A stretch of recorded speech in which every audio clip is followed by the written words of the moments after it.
नमस्कार दोस्तों, horror journey में आपका स्वागत है।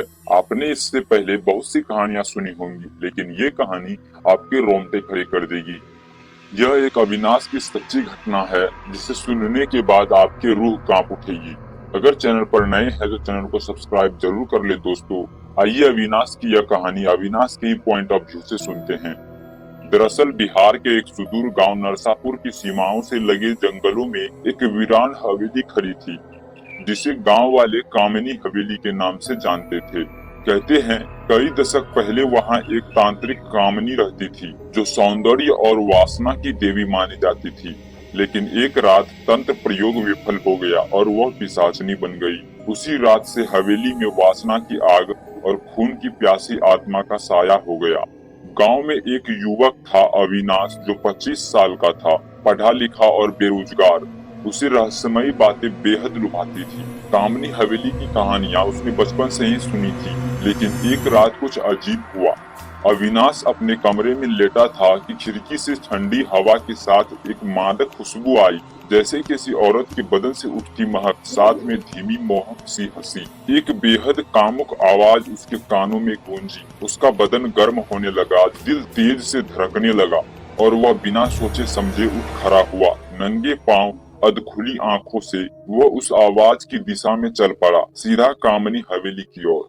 हवेली तक पहुंचते पहुंचते रात का दूसरा पहर हो चुका था। दरवाजा खुला था, अंदर का वातावरण पर किसी मदहोशी से भरा हुआ था। अंदर घुसते ही उसने देखा, सामने दिए की लौ में नहाए एक रूपवती स्त्री खड़ी थी।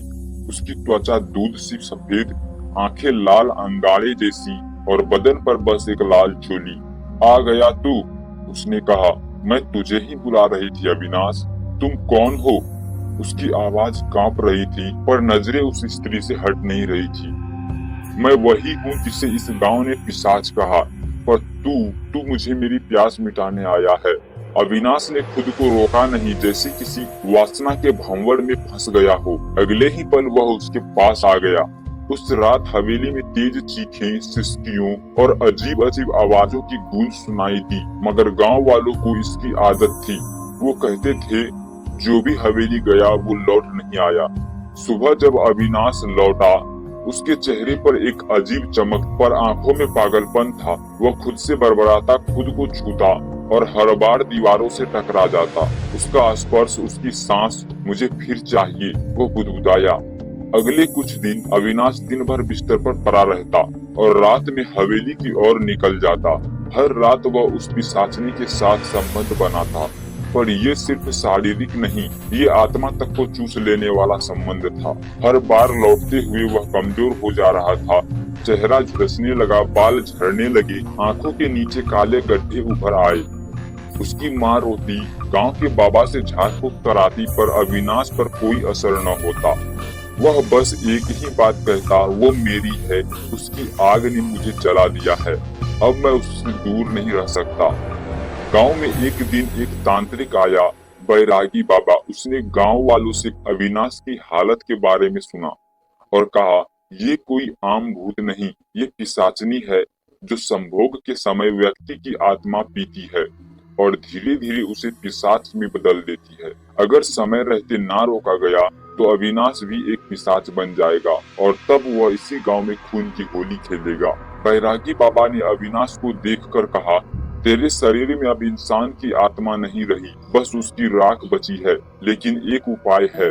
बाबा ने एक योजना बनाई। आज रात पूर्णिमा है, अगर आज उस पिशाचनी को संभोग की चरम अवस्था में रोका जाए तो उसकी शक्ति टूट सकती है। बाबा ने अविनाश को एक विशेष ताबीज पहनाया, जो वासना की शक्ति को रोक सके, लेकिन वह ताबीज तभी काम करेगा जब अविनाश खुद उसे इस्तेमाल करना चाहे।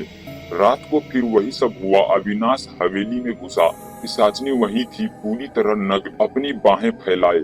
आजा अविनाश, आज तुझे मैं वो सुख दूंगी जो देवताओं को भी नहीं मिला। अविनाश पागलों की तरह उसके ऊपर टूट पड़ा। संभोग आरंभ हुआ और जैसे जैसे चरम सीमा पास आई, हवेली में जमीन कांपने लगी। पिशाचनी की आंखें और लाल हो गई, उसकी जुबान लंबी होकर अविनाश की गर्दन पर लिपट गई। पर तभी अविनाश को होश आया, बाबा की बातें याद आई। उसने कांपते हाथों से ताबीज निकाला और पिशाचनी के सीने पर जोर से मारा। एक भयानक चीख निकली। पिशाचनी धू धू कर जलने लगी। अविनाश भी वहीं गिर पड़ा बेहोश। सुबह गांव वाले और बाबा वहां पहुंचे। हवेली का ढांचा आधा जल चुका था। अंदर से अविनाश की अधजली लाश मिली, पर पिशाचनी का कोई नामो निशान नहीं था। बाबा ने सिर्फ इतना कहा, वो मरी नहीं, बस छुप गई है अगली संभोग के लिए। गांव वालों ने हवेली को पूरी तरह जलाकर वहां एक शिव मंदिर बनवाया। मगर कुछ रातों को आज भी वहां से आती है वो धीमी कामुक हंसी, और अगर कोई जवान लड़का उस ओर चला जाए तो फिर लौटता नहीं। वासना जब आत्मा पर हावी हो जाए तो इंसान अपने अस्तित्व को खो बैठता है। ये कहानी सिर्फ एक चेतावनी नहीं, एक झरोखा है उस अंधेरे में जहाँ पिशाचनी अब भी संभोग में भटक रही है, अगली आत्मा की तलाश में।